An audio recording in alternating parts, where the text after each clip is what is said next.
The map pick of Raven, so they're giving BlossoM first pick. So a very, it's only Raven really does this, by the way. It hasn't gotten them any success. Is this going to be an Asmodee game? I think so. That's what I I hope want not, to but ask you. I think so. And let me see. I want to look at exactly how many games at Asmodee have been played. 5, from what I know. 3 in this phase and 5 total. Yes. And he is 0-5 on it. But and there was a game without a support. Avatar, right. Not a support, of course. We'll see if Raven wants to show us that draft again. I think there's a high chance. It'd be really funny if BlossoM just bans it, even though it's not like a strong ban. It's like, no, guys. No, I know what you're trying to do. We know everything about like your first team. ban Asmodee, Deyoung's just like, can I leave? Can I go home? That's all I came here to do. He has a panic attack in the booth or something. That will be insane. Oh, Avatar. Okay, all this right. one makes sense, of course. Okay. Let's see. Raven, of course. Okay, this time, banning Genji. Sounds like a smart choice. And BlossoM actually does not really use Ario too much, especially after the Wolf swap. No Chat likes Uther a lot, even from his Hero League too. So that's something you can take away from BlossoM. Okay, they're bringing some changes. Hey, this first looks like pick. a good draft. This looks smart so far. It's been a while. First Falstad, first pick, and Leeming, the best skin. I'm loving that skin so much. I used all my shards to buy that skin. And Seems like you need to get some more shards, G. The day after, I spent my 2,400 shards. It went down to what, 1,600. Yeah. Poor G Clef. Poor G Clef. It's fine. You got the Leeming skin, so you're good. Yeah, I'm good. Falstad has a 75% win rate, by the way. Mostly because players like Sake are playing him, mostly on smaller maps. But we'll see if this roster of Raven can make this Falstad pick work, as we see BlossoM is just literally drafting as standard as you could ever be in Korea. Like, cover the name. Like, if I lost my memory and came to this and you covered BlossoM's name at the top, I'd say, well, it could be MV Black, it could be L5, like could be MV Miracle. Like, this draft is really standard. And they have a global, and they got it before Raven decided to grab their global. They have protection for Greymane. He's got very good wave clear for the timings on this map. Brightwing pick, as we have seen triple global on this map, not by Raven, but something the idea there. And the Anubarak ban, remember I was talking about it could end up being an Achilles heel for Gondar, that his hero pool is so limited currently without the stitches. So I think the Anubarak ban is brilliant in this case. I think it makes sense coming in, and of course they don't want to lose any more of the supports. This is when NMX is like, don't you dare lock in Asmodee. This draft is normal. I like it. He's like, don't you dare. Deyoung's like, no, we can play Asmodee here. He's like, no. No way. With Rehgar, Falstad, Leeming, we already have a global. We don't need Asmodee, okay? And by the way, this is still 27.0 patch. The Garrosh patch, not the balanced one that's going to come in the next coming week. He's like, I'm taking my headset off. If you lock in the Asmodee, I'm walking out. He's like, I'm done. He's like, no, but it delays their tribute, though. D.Va. Okay. D.Va. Ooh. So D.Va did get a slight change to level 4. Yeah, Defense Matrix. Yeah, the Matrix. Oh, Medivh and Diablo. Now, this is a good change. I like this comp from BlossoM. It's their own color. They bring out Medivh sometimes for the protection. Of course, with Cho'Gao sometimes, too. But this one, they provide lots of sustained damage, and Greymane can go for the throw, for the kill. Diablo and Dehaka for lots of CCs. I'm liking this solid double tank coming out from BlossoM. Well, there's a lot of mobility on the side of the heroes for Raven, so getting the Diablo picks is going to be very difficult. This is one of Diablo's worst maps. I think this is a Gondar hero pool problem pick, but it will be made easier, obviously, by Medivh with the portals. And wow, Asmodee in this draft, we did it, G-Clef. High five, like, yeah. Okay. We made it through, and Morodin, of course, the candy one. So coordination will be a little bit of a problem. There's no burst, and Leeming can provide the burst, but is that going to be enough damage? I just want to see a D.Va self-destruct in a boss pit. Falstad gusts everyone into the pit. They can't get away, and everybody dies to self-destruct. Let's see it. No. Let's talk about the drafts a little bit more as we get into the game. I wasn't sure if Raven was really going to play this one out in standard fashion. It's not quite standard what we're seeing, but it feels to be a solid draft. We'll break it down as we get into game, guys. Let's jump into Cursed Hollow for game number 2.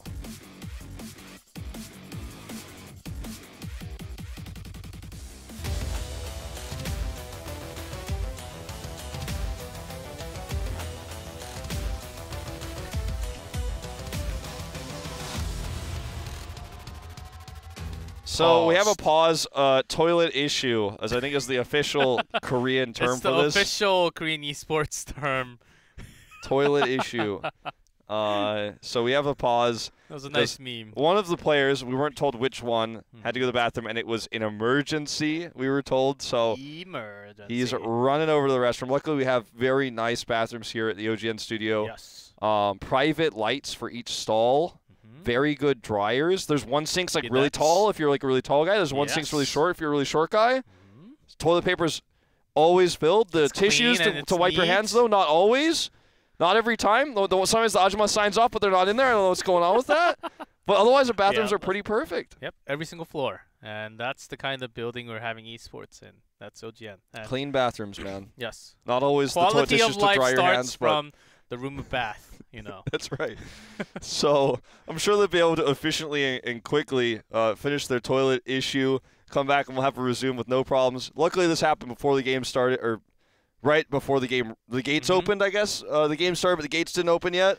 So it's all good. This is not going to affect the game in any way. Yep, that's right. And I keep on thinking about the Brightwing second ban coming out from BlossoM. I think, of course, Raven did take Falstad from the beginning for the rotational work and take control of the boss. I think that's going to come in handy when they try to make some big moves or even to steal a boss or a camp timing later on. But I think BlossoM was actually a little bit concerned of maybe if they want to go for double global, maybe the Haka could not, maybe it's not enough.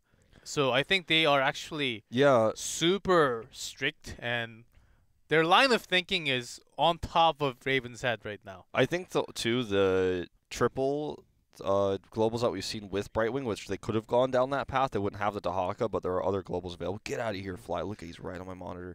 Watch it, guys. You're going to see him fly up.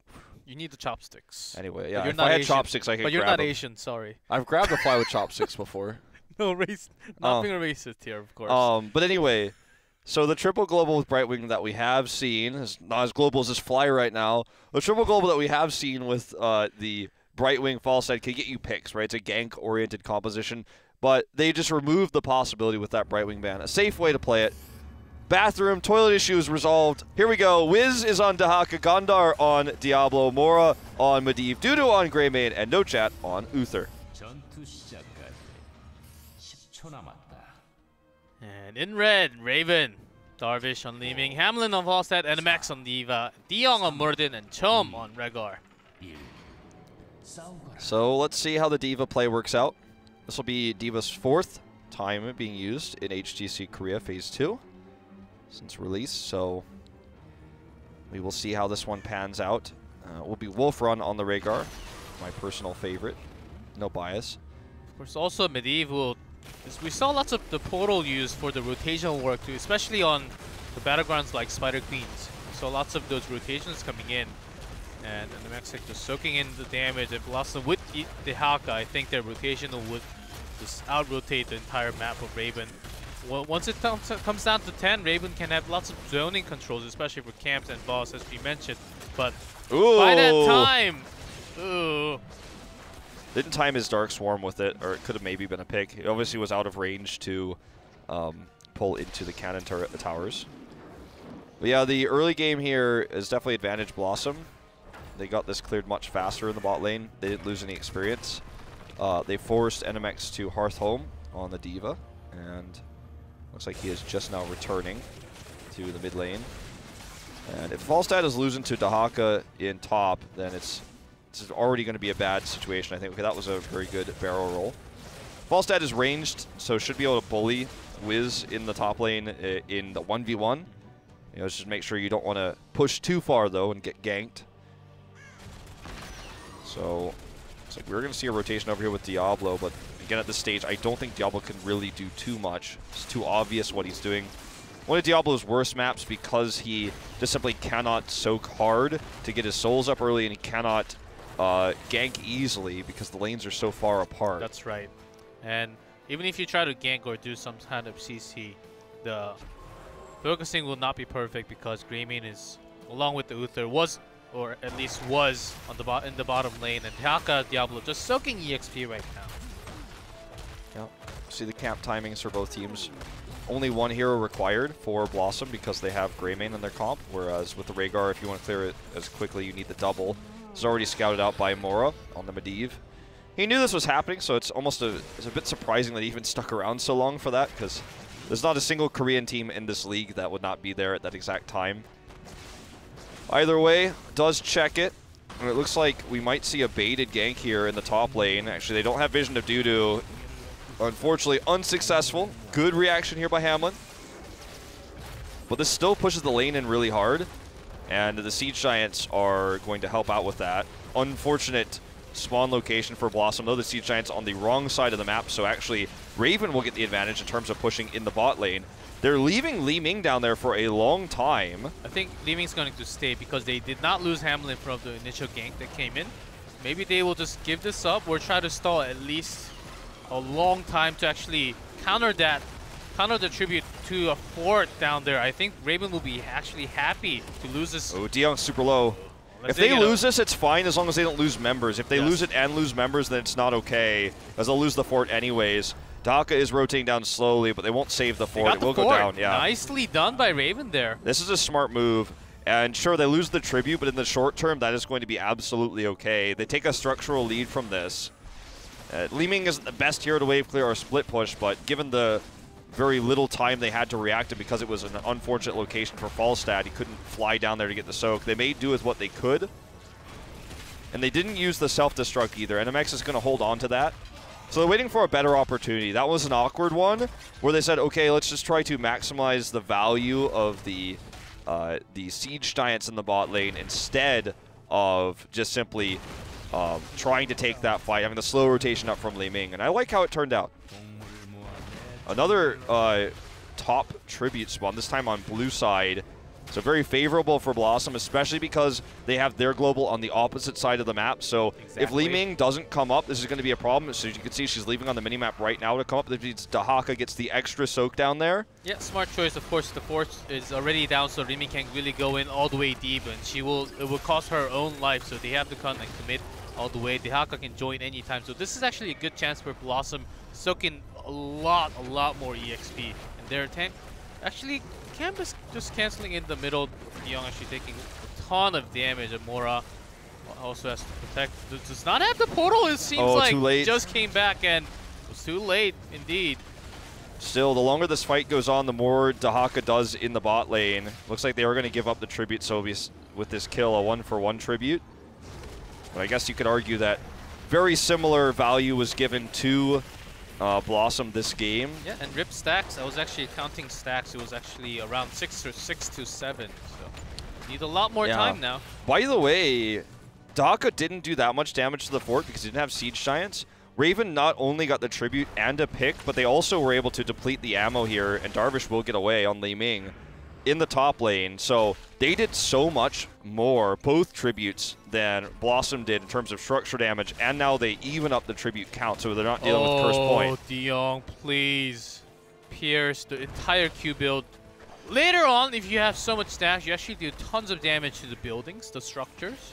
You do like 15k, like not 15k. 1500, yeah.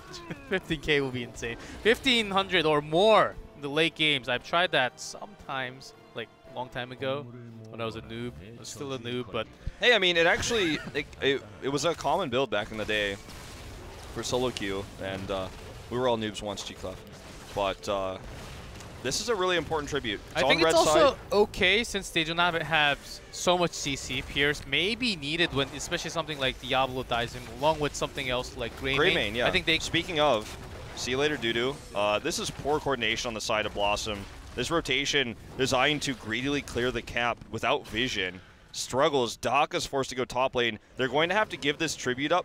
at least they have the top push. I think Falstad's going to go up and deal with that right now with the flight. I think Dahaka actually has to match him top, or they are in dire straits, because now Raven has 10. They're even. They're even going to go for the boss here, potentially. They have vision control. If they get the pick on the Gondor. Haymaker will be coming in.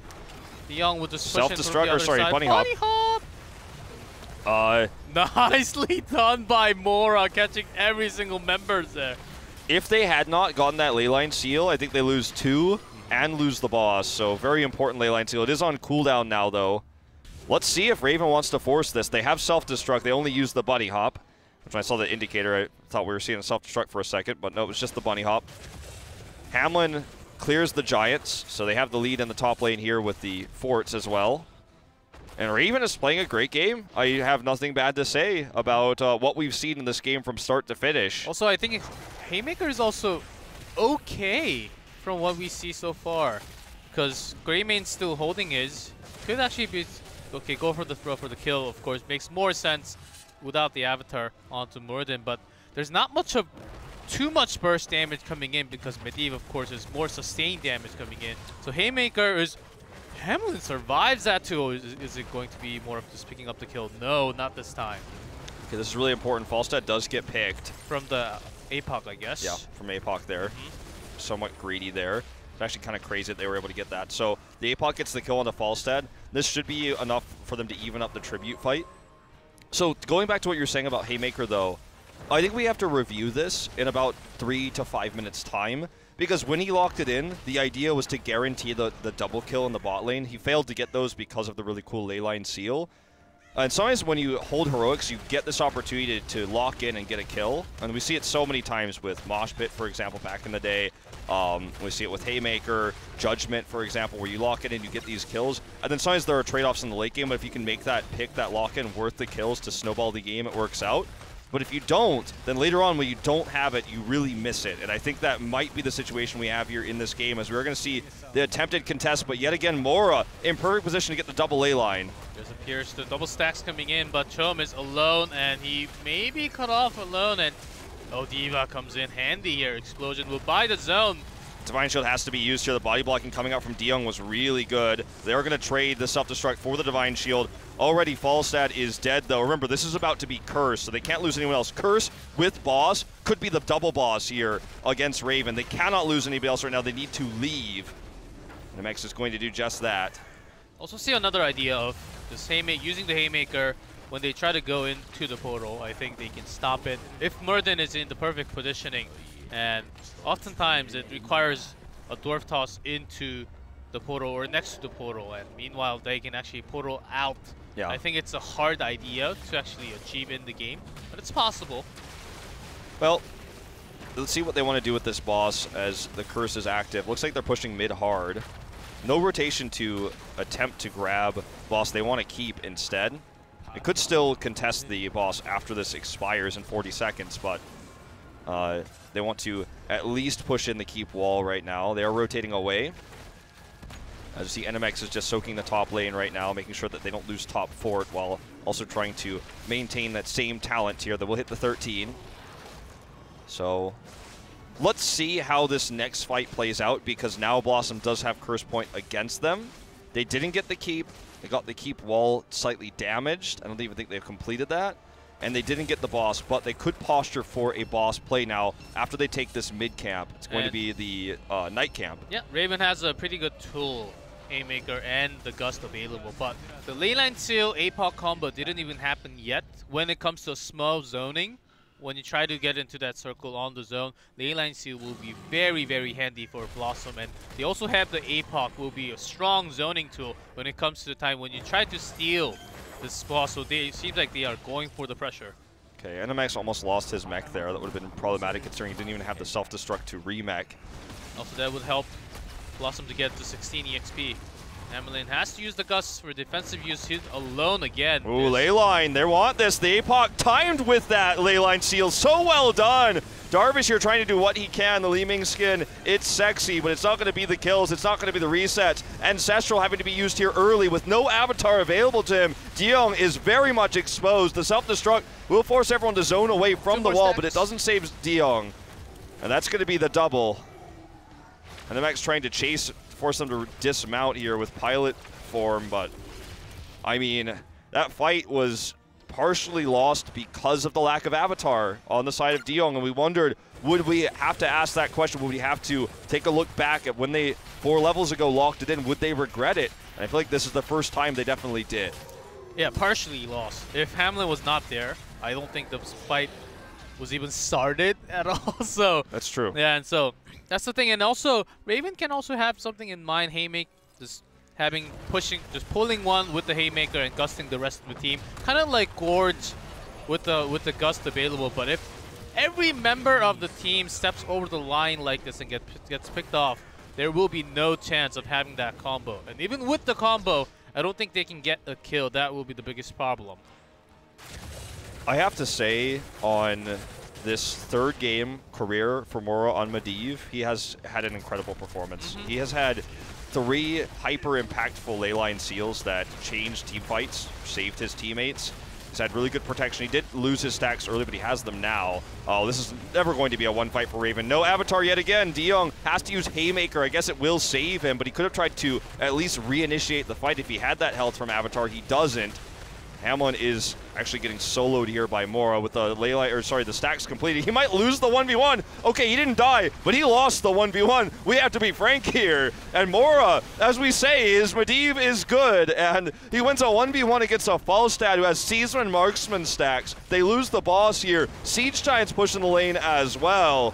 Not the best APOC, but Gondar is diving in because they have more members. Bunnyhop doing barely any damage. Also has to get Ancestral, and Cho will also get picked off. And Greymane, it's about time. Leeming doing some damage to Greymane, survived. And the portal is there! What a save from Mora, just like that. Yeah, NMX has the self-destruct, but he can't use it. There's no way to utilize it to get the kills. Meanwhile, the boss has been pushing the top lane. They will get Curse, which will relieve some of the minion pressure that's in the top lane, but still the boss and the Siege Giants will do a lot of damage. Hamlin is slowly dealing with this, but this means the Curse will gain nothing in terms of positive. Yes. It will only be used defensively. It almost feels like Raven right now is just eating blow for blow. This will help save the keep, it looks like here, if Hamlin actually clears those Giants. We'll have to back off for a second, just taking aggro there. We'll clear the Giants, they will save the keep, but this resets tributes, and I wonder what the money fight is supposed to be for Raven, because with the Haymaker, there are opportunities, but when Mora is playing this well, every opportunity is ruined by a leyline seal or a protective shield coming out, the Force of Will. We're seeing these incredible portals to start retreats here. Mora has been the star of this game, absolutely. He hasn't won a game of Medivh in his career, but this might be the first time. And the coordination we're even seeing with APOC leyline, a combo very rarely seen or rarely properly executed, looks to be very strong. Of course, they had the initial pressure onto the boss zone already, but because Mora was pressuring Falstad could not even get close to the boss zone to use the Gust for the disengage to take their own boss. It was impossible because of that one play from Mora. What an incredible play tonight so far, of course. So far, game's not over yet. The keep lives. If it were dead, I might say the game was over, but it's alive, and so are the chances of Raven. Will they get 21st? Almost absolutely not. But with the situation we're in now, there's a small chance that they could win a team fight if it's done correctly. Ooh, Diong steps a little bit early. It could be the self-destruct. He gets so much damage, and Wiz comes in. And again, the leyline G-Clef. I mean, when he dove in, Leeming and Falstad was still clearing the lane, and Falstad is still just in the mid lane, just clearing the camp there. The coordination is from Raven, and shot calling is just not there tonight. And on the other side, BlossoM, they are making the right moves against them. This was Raven's best game, I think, of 2017, though, to be honest. It's not over yet. You know, the keep still stands. The keep wall in the bot lane is very weak, if not destroyed, because of the first curse of the game. But this boss will definitely put a hurt onto the keep. They will hit 20 right after they capture it. But I think this is Raven's best game of 2017. They literally chose heroes that they knew how to use well in the early game. They made great decisions, leaving Darvish in the bot lane to kill that bot fort early on when they contested Curse. They had the stronger push in top, and they had a very strong early game. They had, in fact, a slight lead. They were even on tributes, but team fighting is where they've been lacking. Mora saving them in the bot lane with that first leyline seal when the Haymaker was locked in, I think was the first step towards defeat for Raven. But everything before that was really well executed. So even if they lose with this push, with the Golem coming across right now, I think they could be happy with what they accomplished.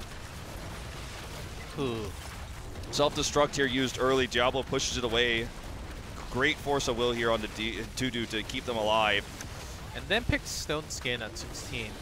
A little bit fishy things going on for DeYoung, of course, but had 31 stacks, so he got all those Qs well in time for against all the opponents. Double keep. Some CCs. This is a 4v5 with Dahaka in the top lane, so double keep.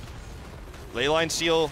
He hasn't missed a single one all game. APOC, the timing here, gets the double. Even with the Gust attempt, it does not work. Timing a little bit off for Hamlin. Not so much for Mora and Gondar. That's the demecking of NMX, and this looks to be game over. A great start for Raven. Good rotational play, the likes of which we have not seen from this team overall throughout this year. The professional career of these players in 2017 has not been this coordinated, this smart, this intelligent. But now it's going to be BlossoM taking the 2-0 lead, looking to take the 3-0 victory as we see the B-steps come out.